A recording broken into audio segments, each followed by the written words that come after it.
Perjalanan waktu dari saat ke saat sudah kita ikuti dalam proses pengenalan para kandidat yang akan berlaga di hadapan masyarakat untuk memilih pemimpin pemandu tahun 2024-2029. Dari sekian banyak warga kita yang berdomisili baik di Kabupaten Merauke maupun juga di Provinsi Papua Selatan sudah keluar setelah memenuhi persyaratan yang sudah digariskan di dalam PKPU. Ada 4 bakal calon atau paslon.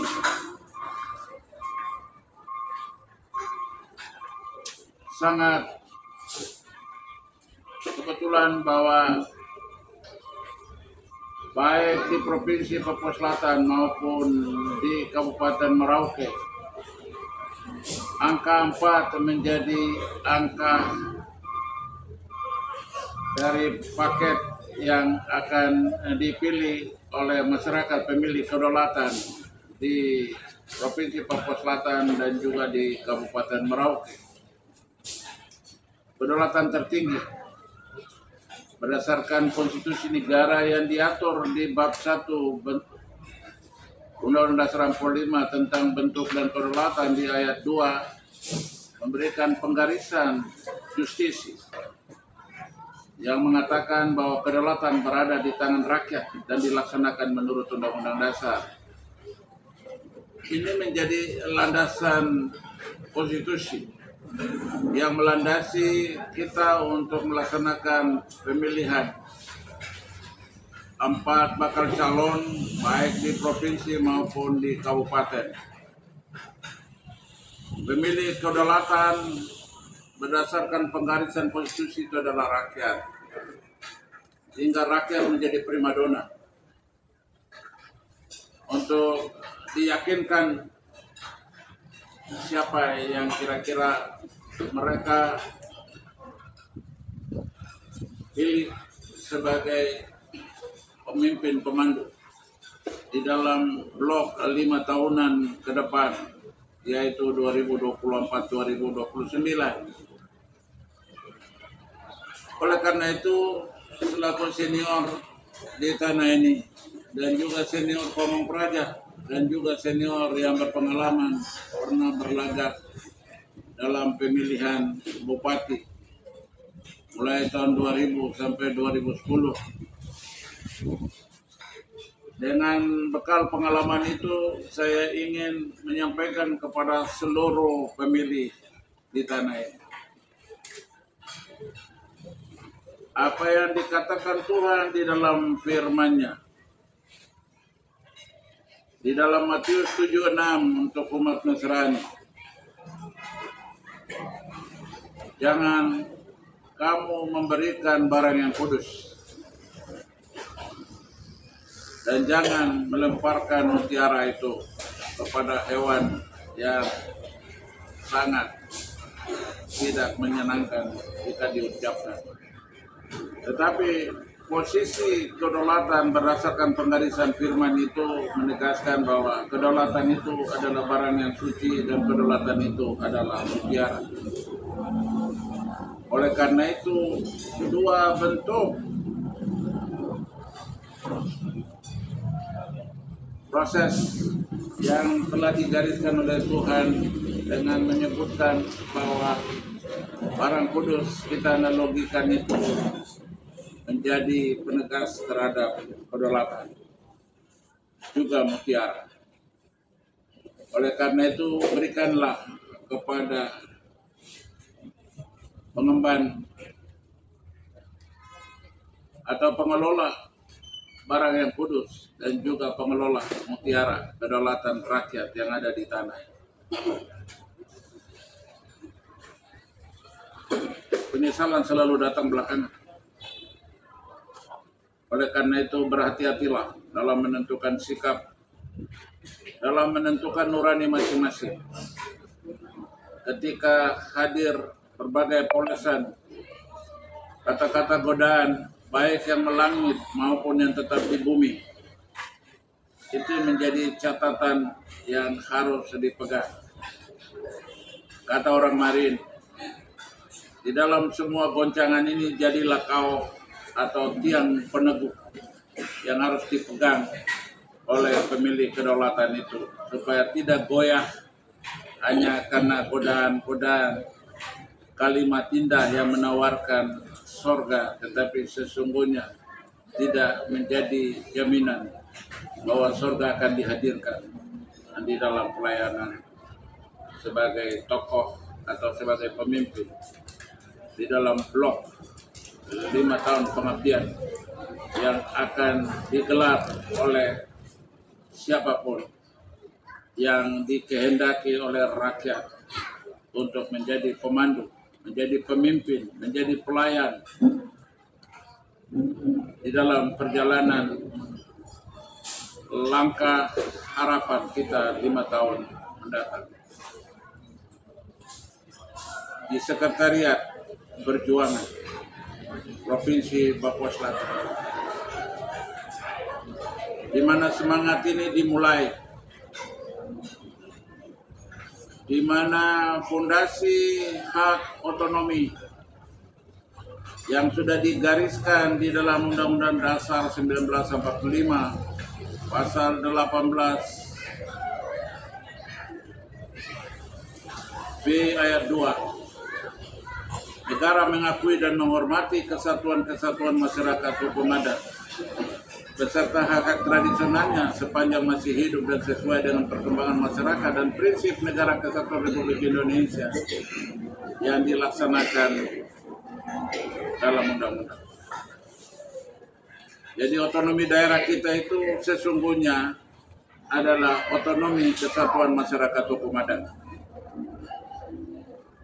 Di Papua Selatan ada 4 kesatuan masyarakat hukum adat, yaitu Marin, Muyu, Mandobo, Mapi, Awiu, dan Asmat.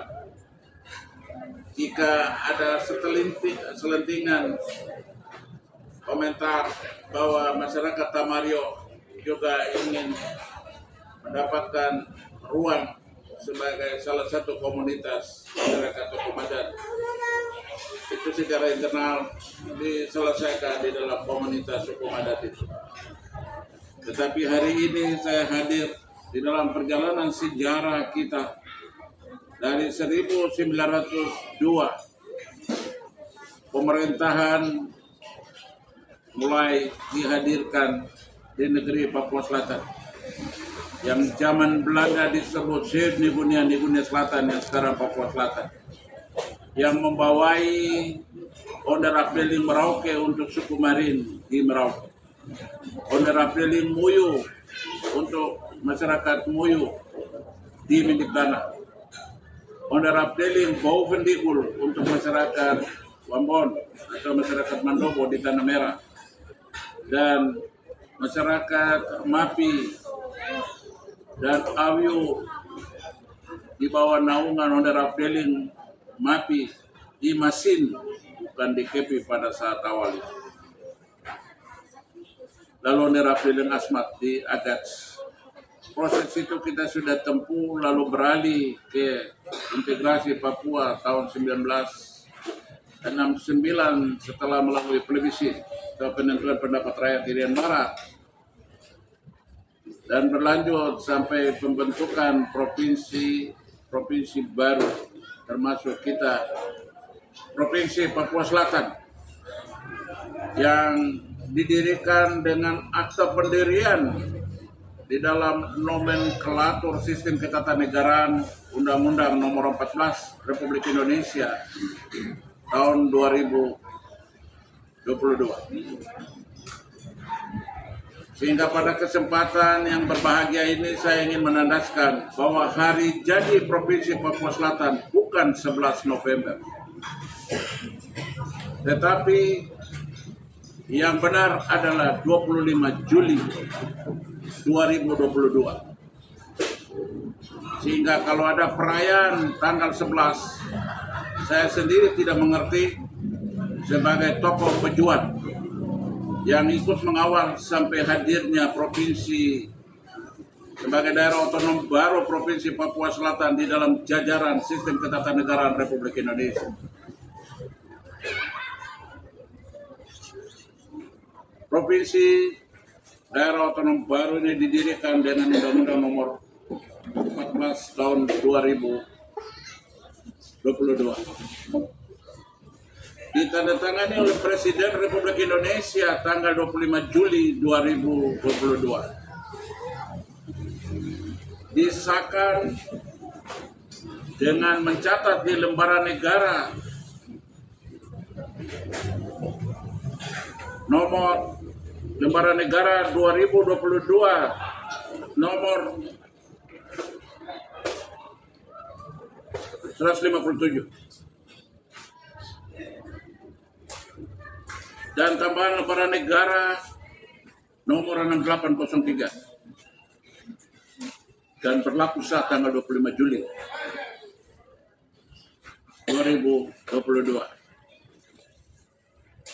Sebagai negara hukum sebagaimana dinyatakan di dalam bab 1 bentuk dan kedaulatan ayat 3, Indonesia adalah negara hukum. Sehingga dengan dasar konstitusi itu memberikan penegasan hukum bahwa pembentukan daerah otonom baru Provinsi Papua Selatan yang benar adalah tanggal 25 Juli 2022, bukan 11 November. Karena 11 November itu adalah hari di mana para pejabat gubernur di jajaran Provinsi Papua Selatan dilantik. Jadi jangan sampai ada penyesatan informasi yang dilakukan terhadap kebenaran hari jadi Provinsi Papua Selatan. Sekali lagi, sebagai orang yang dididik di dalam sistem ketatanegaraan Republik Indonesia, Akademi Pemerintahan Dalam Negeri dan Institusi Pemerintahan Dalam Negeri, dengan acuan pengetahuan itu memahami benar bahwa tanggal kelahiran, akte pendirian Provinsi Papua Selatan sebagai daerah otonom baru di jajaran sistem ketatanegaraan Republik Indonesia yang benar adalah tanggal 25 Juli 2022. Ini menjadi catatan, pengungkapan catatan yang benar untuk seluruh khalayak, seluruh publik, pewaris negeri daerah otonom Papua Selatan yang benar adalah 25 Juli 2022. Jika ragu tentang pernyataan saya, bukalah Google dan temukan di situ Undang-Undang Nomor 14 tahun 2022 dan di situ ada penjelasan dengan jelas di dalam dokumen sehingga Anda bisa memahami. Kemudian di dalam perjalanan peralihan kepemimpinan khusus untuk daerah otonom baru, para pemuda, perwakilan pemuda dan beberapa pemuda yang ada di Kota Merauke sudah membuat sebuah deklarasi tentang suksesi kepemimpinan. Suksesi kepemimpinan baik gubernur maupun sebagai bupati yang juga akan hadir di dalam berita-berita medsos tentang semangat generasi muda yang telah diungkapkan sebagai bentuk dukungan terhadap kandidat nomor urut 1 Gubernur Provinsi Papua Selatan Darius Dewilong Kepse dan Yusak Yaluo, putra mahkota tanah Papua Selatan yang telah dipimpin Tuhan pada saat pemilihan penarikan nomor undian, bahwa pasangan asli-asli adalah pasangan yang memang dikehendaki Tuhan di tanah ini. Tuhan menomorsatukan orang asli untuk berada memegang nomor urut 1 untuk maju berlaga merebutkan kursi nomor 1 Provinsi Papua Selatan. Dan bagi mereka yang memahami tentang fenomena alam, tanda-tanda alam, beberapa saat lalu muncul di langit sebuah isyarat alam, awan putih yang menunjuk angka 1.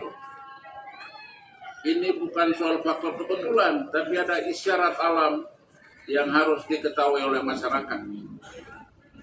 Bahwa nomor ini, nomor yang dikehendaki oleh Amai atau Allah.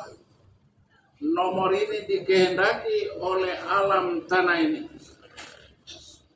Sehingga berdasarkan petunjuk bumi dan langit, petunjuk bumi adalah penarikan nomor undian nomor urut 1, dan petunjuk langit adalah awan putih yang menunjuk angka 1.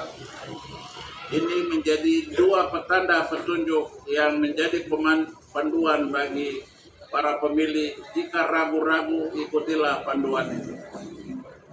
Dan konstitusi negara ini sudah mengatakan bahwa gubernur, wakil gubernur harus orang asli. Keaslian negara, keaslian siapapun di tempat ini bukan ditentukan oleh sebuah pengakuan yang mengambil hak veto Tuhan untuk menukar ketidakaslian menjadi asli.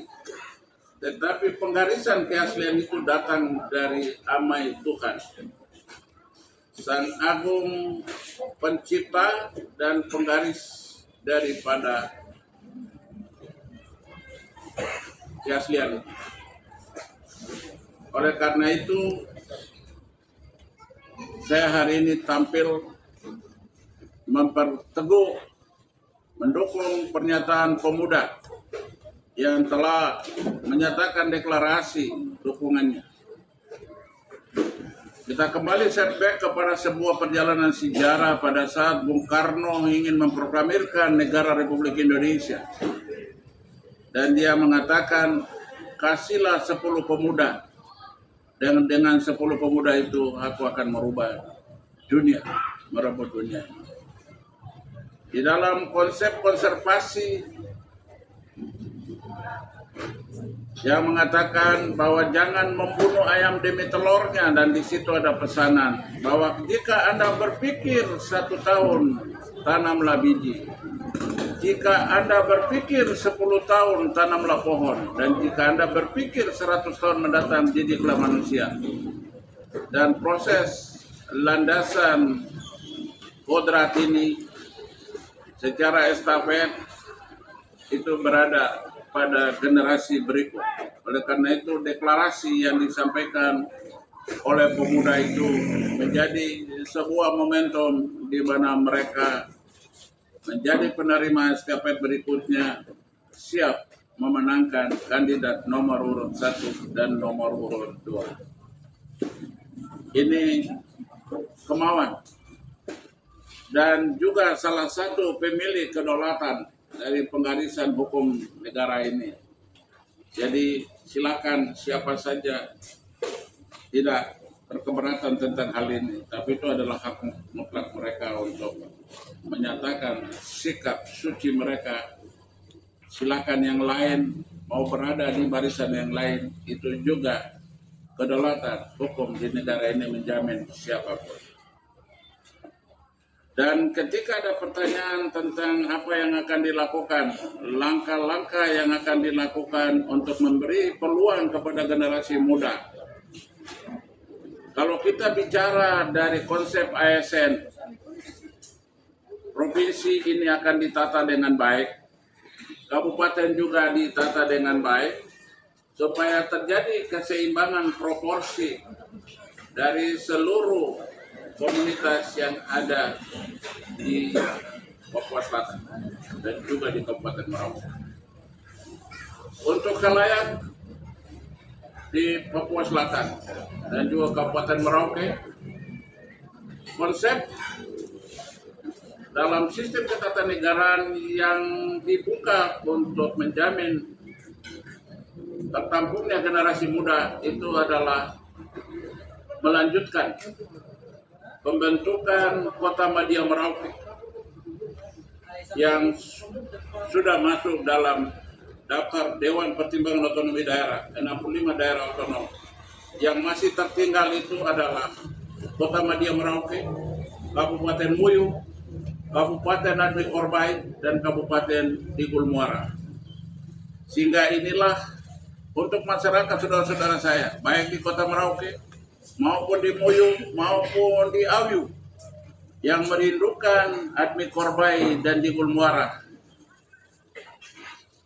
Kita berharap bahwa di periode kepemimpinan Darius De Willem Gepse dan Christian Gepse itu akan merealisasikan tunggakan rencana pembentukan daerah otonom baru, yaitu Kota Madya Merauke, Kabupaten Muyung, Kabupaten Admi Korbay, dan Kabupaten Digul Muara. Jika sekiranya masyarakat memberikan mandat kedaulatan itu kepada paslon nomor urut 1 Gubernur Provinsi Papua Selatan Darius dan Yusak, serta Bupati Merauke Christian dan Kusmanto, salah satu misi peluang kerja dari ASN akan dibuka tambahan daerah otonom baru.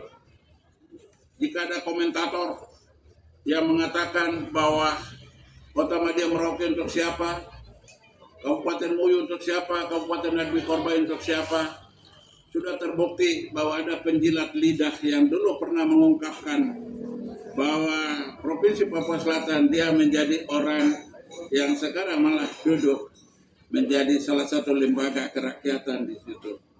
Ucapan dia saya masih simpan. Moga-moga ucapan-ucapan berikutnya dari lidah-lidah tersesat tidak lagi menelan air ludah sendiri. Karena dia pernah menolak, tapi justru dialah yang sekarang mendapatkan kursi kehormatan di Provinsi Papua Selatan. Tidak perlu kita sebut namanya. Tetapi orang yang tidak berbuat apa-apa lalu menjadi penikmat, moga-moga belajar untuk menjadi pejuang dan menghadirkan sebuah bukti nyata dari perjuangan yang ikut juga menghadirkan diri dia sebagai orang terhormat di dalam lembaga-lembaga yang akan kita hadirkan sebagai konsekuensi dari pembentukan Kota Madya Merauke, Kabupaten Admi Korbay, Kabupaten Digul Muara, dan juga Kabupaten Muyung. Ini menjadi penggenapan dari konsep yang pernah kita perjuangkan bersama-sama dengan Provinsi Papua Selatan. Dan penggenapan berikutnya adalah menghadirkan tambahan daerah otonom baru setingkat kabupaten dan kota. Saudara-saudari yang saya kasihi, untuk masyarakat Asmat, kalaupun juga ada keinginan untuk menghadirkan Kabupaten Safan, sekarang peluang sudah terbuka dan lewat lembaga dan kandidat yang kita sedang usung, marilah berbaris bersama-sama. Ya, rakit-rakit ke hulu, renang-renang ke tepian, ringan sama dijinjing, berat sama dipikul.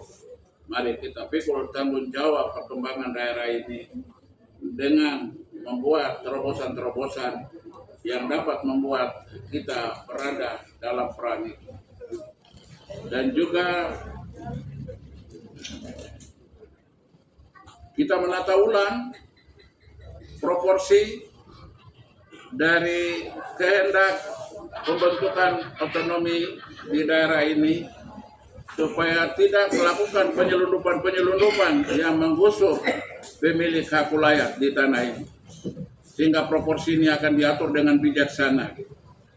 Dan oleh karena itu pemimpin yang bijaksana yang mengetahui tentang makna daripada maju, bertumbuh, dan berkembang bersama secara setara dari 4M2A dan Papua lain serta seluruh paguyuban Nusantara untuk bersatu dalam bingkai kepemimpinan Provinsi Papua Selatan di bawah panduan kandidat nomor urut 1 Darius Gepse dan Yusak Yaluo serta Christian Gepse dan juga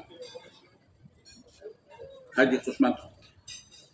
Untuk masyarakat yang sedang mengikuti dan mendengar, ini bukan soal isapan jempol.